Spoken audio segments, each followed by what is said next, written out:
సర్పంచ్ మున్నాభాయ్తో అంటాడు, మున్నా, నేను నీకు ఏం చెప్పాలి? ఈ ఊరు నిదానంగా నాశనమైపోతుంది. రోజు పెద్ద తెల్ల ఎలుగుబంటి ఇక్కడికి వస్తుంది. అది చాలా ప్రమాదకరమైనది. ఎప్పుడైతే ఒక మనిషిని చూస్తుందో అది వచ్చి వాళ్ళ మీద దాడి చేస్తుంది. ఇప్పటి వరకు అది 15 మందిని చంపేసింది. ఈ ఊరి వాళ్ళు రోజు ఆ ఎలుగుబంటి వల్ల బాధపడుతున్నారు. అది మనుషుల వెంట పడుతుంది. నువ్వే మమ్మల్ని ఆ ఎలుగుబంటి నుంచి కాపాడగలవు. అది ఊరిలో ఉన్న అడవి వైపు వెళ్లిపోయింది.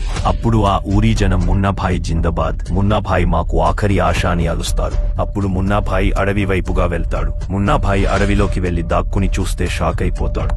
అక్కడ అదే ఎలుగుబంటి కూర్చుని ఏడుస్తూ ఉంటుంది. మున్నాభాయ్ అనుకుంటాడు దానితో ఖచ్చితంగా ఏదో జరిగి ఉంటుంది, అందుకే అది అంత ఏడుస్తోంది. అప్పుడు మున్నాభాయ్ అడవికి వెళ్లాలని అనుకుంటాడు. బైక్ ఆపి దిగుతాడు. అక్కడ అతనికి అడవి రక్షకుడు కనిపిస్తాడు. మున్నాభాయ్ అడవి రక్షకుడిని అడుగుతాడు, అరే అన్న, ఇక్కడ ఏదైనా తెల్ల ఎలుగుబంటి ఉంటుందా? రక్షకుడు అంటాడు, అవును, ఇక్కడ తెల్ల ఎలుగుబంటి దాని పిల్లతో ఉంటుంది. తెల్ల ఎలుగుబంటి దాని పిల్ల వల్ల ఇక్కడి నుంచి పారిపోయింది. మున్నాభాయ్, కాని ఎందుకు పారిపోయింది? దాని పిల్లకు ఏం జరిగింది? నెక్స్ట్ పార్ట్ కోసం భువి గేమర్ పేజ్ ని ఫాలో చేయండి గైస్.